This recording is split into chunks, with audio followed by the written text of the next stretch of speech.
कर्नाटक विधानसभा चुनाव में कांग्रेस ने प्रचंड जीत हासिल की। 224 में से 136 सीटों पर कांग्रेस का कब्जा। वित्त मंत्री निर्मला सीतारमण ने कहा कि भारत में व्यापार को सुगम बनाने के लिए अनेक प्रतिबंधों में छूट दी जा रही है।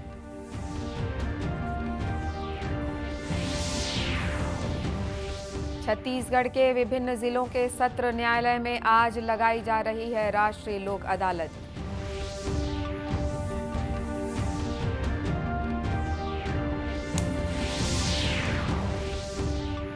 और सेना में 4 वर्ष की सेवा पूरी करने वाले अग्निवीरों को रेलवे में भर्ती के लिए कई प्रकार की छूट दी जाएगी।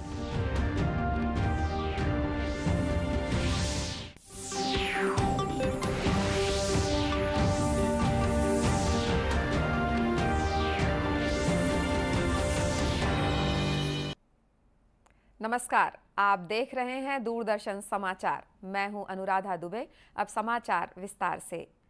कर्नाटक विधानसभा चुनाव के लगभग स्पष्ट नतीजे आ गए हैं। कांग्रेस ने राज्य में प्रचंड जीत दर्ज की है। राज्य की कुल 224 सीटों में से कांग्रेस ने 136 सीटों पर परचम लहराया है। चुनाव में बहुमत का आंकड़ा 113 सीटें थीं। हालांकि भाजपा के पाले में 63 सीटें ही आ पाई हैं। वहीं जनता दल सेक्युलर केवल 20 सीटों पर सिमट गई है। इसके अलावा 4 सीटों में अन्य उम्मीदवारों को जीत मिली है।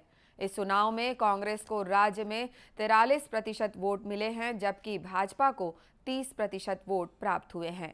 कांग्रेस के राष्ट्रीय अध्यक्ष मल्लिकार्जुन खड़गे ने कर्नाटक की जीत पर खुशी जाहिर की है। अगला सीएम कौन बनेगा के सवाल पर उन्होंने कहा कि यह निर्णय पार्टी के हाईकमान द्वारा बैठक आयोजित करके ली जाएगी। कि कहीं भी राज्य में कभी भी इलेक्शंस होते हैं तो हम लोग उस एक प्रोसीजर के तहत ही करते हैं। यहाँ के एमएलएज की मीटिंग बुलाते हैं, ऑब्जर्वर सेंट्रल ऑब्जर्वर जाते हैं। जाने के बाद वहाँ का जो ओपिनियन आएगा, जो कंसेंसस बनेगा, वो हाईकमांड को बताएंगे। हम लोग उसमें सभी रहेंगे, राहुल जी रहेंगे, सभी लोग मिलके निर्णय वो लेंगे। वो बाद में की बात है। अब यही ठहरे ठहरे ऐसा निर्णय कोई भी नहीं लेता। वहीं कर्नाटक के पूर्व मुख्यमंत्री और बीजेपी के नेता बीएस येदियुरप्पा ने कहा कि भाजपा को इस हार से निराश होने की आवश्यकता नहीं है। Are not new to Bharatiya Janata Party. Started with only 2 seats. BJP has grown to form the government in the state on its own strength. Party workers need not to be panicked by these results. We'll introspect about the party's setback. We'll give all cooperation for the development of the state. I respectfully accept this verdict of the people of the state. I want to thank the voters of the Karnataka state. इधर प्रधानमंत्री नरेंद्र मोदी ने tweet के माध्यम से कर्नाटक विधानसभा चुनाव में जीत हासिल करने के लिए कांग्रेस को बधाई और शुभकामनाएं दी हैं। वित्त मंत्री निर्मला सीतारमण ने कहा है कि भारत में व्यापार को सुगम बनाने के लिए अनेक प्रतिबंधों में छूट दी जा रही है। उन्होंने कल जापान के टोक्यो में एक कार्यक्रम में निवेशकों और व्यापार प्रमुखों से चर्चा में ये बात कही। उन्होंने निवेश को प्रोत्साहित करने को सरकार की प्राथमिकता बताया और उत्पादन से जुड़ी प्रोत्साहन योजना का उल्लेख किया। वित्त मंत्री ने कहा कि ये योजना 14 क्षेत्रों में लागू की गई है और अब सेमीकंडक्टर और सौर उपकरणों के क्षेत्र में भी इसका विस्तार किया जाएगा।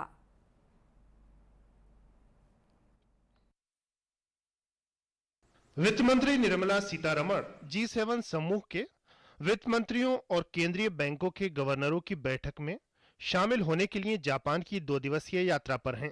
निक्ता में हो रही बैठक के दौरान एक सत्र में उन्होंने कहा कि भारत की मजबूत रिकवरी वैश्विक विकास दृष्टिकोण के लिए एक उज्जवल स्थान है। उन्होंने कमजोर देशों के लिए समय पर ऋण मुहैया करवाने के लिए सभी हितधारकों के बीच सहयोग की तत्काल आवश्यकता पर जोर दिया। वित्त मंत्री ने कल्याण के लिए आर्थिक नीतियों पर आयोजित संगोष्ठी को संबोधित करते हुए कहा कि उभरते बाजारों एवं विकासशील अर्थव्यवस्थाओं में जलवायु सुरक्षा और वृद्धि को लेकर असमंजस की स्थिति देखी जाती है। ये देश आसन संकट और सामाजिक आर्थिक रूपांतरण के बीच तालमेल बिठाने की कोशिश करते हैं। वित्त मंत्री ने विकासशील देशों में सकल घरेलू उत्पाद के आंकड़ों से परे देखने और डिजिटल संपर्क को बेहतर कर लोगों को सशक्त बनाने की जरूरत पर जोर दिया। G7 समूह की बैठक से इतर वित्त मंत्री निर्मला सीतारमण ने सिंगापुर के उप प्रधानमंत्री और वित्त मंत्री लॉरेंस वोंग, अंतर्राष्ट्रीय मुद्रा कोष की प्रबंध निदेशक क्रिस्टालिना जॉर्जीवा, कनाडा के उप प्रधानमंत्री और वित्त मंत्री क्रिस्टिया फ्रीलैंड और यूरोपीय सेंट्रल बैंक के अध्यक्ष क्रिस्टिन लैगार्ड, ब्रिटेन के वित्त मंत्री जेरेमी हंट और ब्राजील के वित्त मंत्री फर्नांडो हदाद से मुलाकातें की। राष्ट्रीय प्रौद्योगिकी संस्थान एनआईटी का आज 13वां दीक्षांत समारोह राजधानी रायपुर के पंडित दीनदयाल उपाध्याय ऑडिटोरियम में आयोजित किया गया। समारोह में 25 गोल्ड मेडल सहित करीब 1300 विद्यार्थियों को डिग्रियां प्रदान की गईं। दीक्षांत समारोह के मुख्य अतिथि डीआरडीओ के निदेशक डॉक्टर शैलेंद्र वी गाड़े थे। दीक्षांत समारोह में 2 छात्राओं को गोल्ड मेडल दिया गया।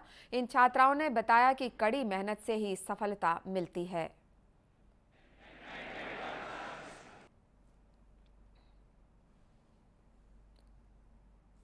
एनआईटी रायपुर के निदेशक डॉक्टर ए.बी. सोनी ने बताया कि समारोह में कुल 1300 विद्यार्थियों को डिग्रियां प्रदान की गई।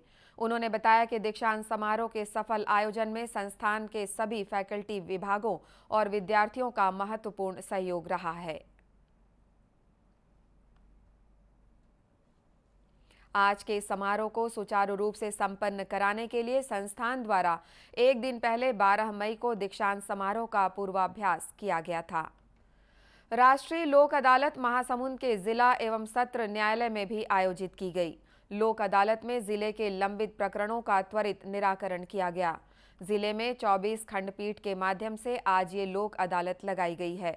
लोक अदालत में बिजली विभाग, बैंक, नगरपालिका, संपत्ति कर और दूरसंचार विभाग के करीब 6073 मामले लगाए गए। वहीं राजस्व विभाग के 2049 सहित कुल 9465 मामलों की सुनवाई आज यहां की जा रही है।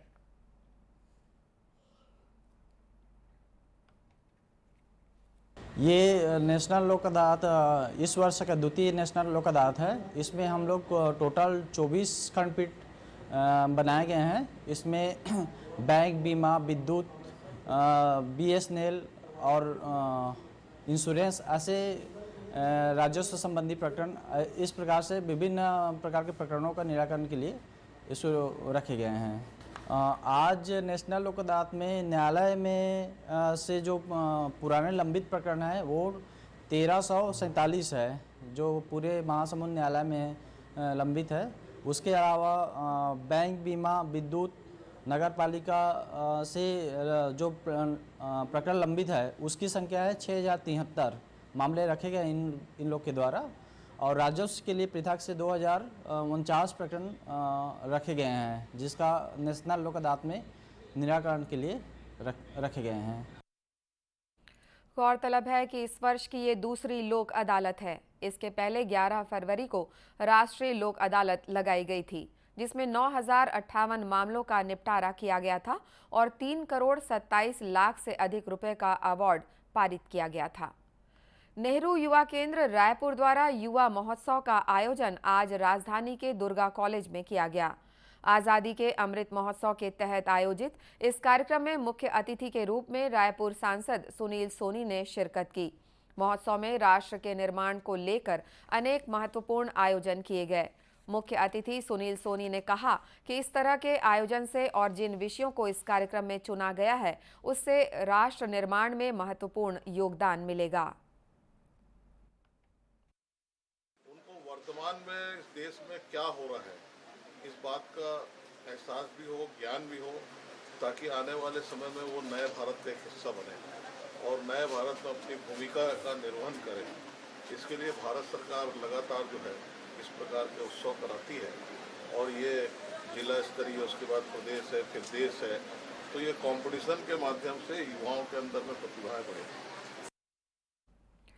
नेहरू युवा केंद्र के जिला युवा अधिकारी अर्पित तिवारी ने बताया कि ये महोत्सव पहले जिला स्तर पर किया जा रहा है। इसके बाद राज्य स्तर और फिर राष्ट्रीय स्तर पर आयोजन किया जाएगा, जिसमें पूरे देश के युवा हिस्सा ले सकेंगे। राष्ट्रीय स्तर पे होगा। इसमें 5 विधाओं में प्रतियोगिता हो रही है: पेंटिंग, फोटोग्राफी, कल्चरल प्रोग्राम, भाषण इत्यादि। तो इन विषयों पे युवाओं को मौका देने का जो है सरकार शासन की योजना है कि किस तरीके से अपने भारतवर्ष के से जुड़ी जो जानकारियां हैं वो लोगों तक पहुंच सके, साथ ही साथ युवाओं को एक मंच मिल सके राष्ट्रीय स्तर का, जहां पे वो अपनी प्रतिभा का परचम लहरा सके। इस महोत्सव में छात्र छात्राओं ने भारत का निर्माण, एकजुटता, गुलामी की हार, विरासत पर गर्व और नागरिक कर्तव्य जैसे विषय पर अपनी बात रखी। जांजगीर चांपा जिले में ग्रीष्मकालीन खेलकूद प्रशिक्षण शिविर का आयोजन किया जा रहा है। जांजगीर के बास्केटबॉल मैदान में 50 से ज्यादा खिलाड़ियों को सुबह शाम बास्केटबॉल खेल का प्रशिक्षण दिया जा रहा है। समर कैंप को लेकर खिलाड़ी बच्चों में खासा उत्साह देखा जा रहा है। खिलाड़ियों का कहना है कि इस शिविर से जहां एक ओर खेलकूद से सेहत बेहतर होगी, वहीं दूसरी ओर ग्रीष्मकालीन छुट्टियों का लाभ भी मिल रहा है। हमारे शरीर के लिए बहुत फायदेमंद है, प्लस खेल एक ना मतलब फ़ायदा ही मंद चीज़ है। यहाँ lap shot, dribble, running dribble, match सब सिखाए जाते हैं यहाँ। हाँ, ये लाभ बहुत अच्छा है, मतलब हाइट बढ़ती है और इससे बास्केटबॉल एक अच्छा खेल है। बिहार में सब कुछ सिखाया जाता है, जैसे ट्रिबल, लैप शॉट और फिर रनिंग ट्रिबल और क्रॉस मैच भी खिलाते हैं। भैया लोग बड़े हैं चाहे छोटे, सबको एक हाफ कोर्ट या फुल कोर्ट दोनों होते हैं। कैंप में प्रशिक्षकों द्वारा सुबह और शाम अलग अलग टीम बनाकर खिलाड़ियों को प्रशिक्षित किया जा रहा है। बास्केटबॉल के कोच सुशील साहू ने बताया कि समर कैंप में बच्चों को खेल से संबंधित सभी गुणों से अवगत कराया जा रहा है। खिलाड़ियों की प्रतिभा निखारने की कोशिश भी की जा रही है। ये छत्तीसगढ़ शासन द्वारा चलाया गया ग्रीष्मकालीन प्रतियोगिता है, जिसमें बास्केटबॉल, हैंडबॉल सभी प्रकार की प्रतियोगिता हो रहे हैं। जिसमें बास्केटबॉल में हमारे करीबन 50 से 60 बच्चे सीनियर और सभी आ रहे हैं, जिनको प्रॉपर ट्रेनिंग, खेल कूद, हाइट कैसे बढ़ाना है उसके लिए ट्रेनिंग, डाइट रूटीन कैसे करना है उसके लिए ट्रेनिंग, अपना मानसिक तनाव जो मोबाइल से आजकल बच्चों के बीच में आ रहा है वो सब से दूर करने के लिए एक अच्छा बास्केटबॉल ग्राउंड है। यहाँ बच्चे आते हैं, प्रॉपर फिटनेस के उनको सिखाया जाता है, डाइट फॉलो कैसे करना वो सिखाया जाता है, अपने दिनचर्या कैसे रखा जाता है वो सब चीज़ सिखाया जाता है बच्चों को यहाँ। 8 मई से शुरू हुआ ये ग्रीष्मकालीन खेल प्रशिक्षण शिविर 28 मई तक आयोजित किया जाएगा। सेना में 4 वर्ष की सेवा पूरी करने वाले अग्निवीरों को रेलवे में भर्ती के लिए कई प्रकार की छूट दी जाएगी। अग्निवीरों को लेवल 1 की नौकरियों में 10% और लेवल 2 तथा उससे ऊपर की नौकरियों में 5% का आरक्षण दिया जाएगा। ये सुविधा विभिन्न अराजपत्रित पदों की सीधी भर्ती के कोटे के तहत दी जाएगी। अग्निवीरों को शारीरिक दक्षता परीक्षण में भी छूट मिलेगी। अग्निवीरों के प्रथम बैच को आयु सीमा में 5 वर्ष और उसके बाद के बैच को 3 वर्ष की छूट मिलेगी। ये छूट विभिन्न समुदायों के लिए निर्धारित वर्तमान आयु सीमा के अतिरिक्त होगी। अंत में मुख्य समाचार एक बार फिर से। कर्नाटक विधानसभा चुनाव में कांग्रेस ने प्रचंड जीत हासिल की। 224 में से 136 सीटों पर कांग्रेस का कब्जा।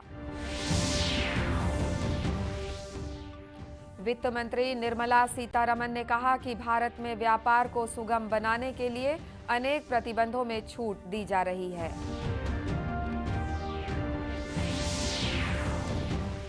छत्तीसगढ़ के विभिन्न जिलों के सत्र न्यायालय में आज लगाई जा रही है राष्ट्रीय लोक अदालत।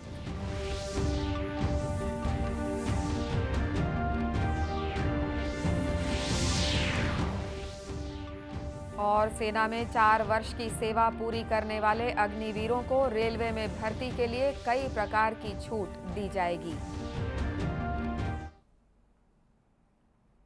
इसी के साथ ये समाचार बुलेटिन समाप्त हुआ। नमस्कार।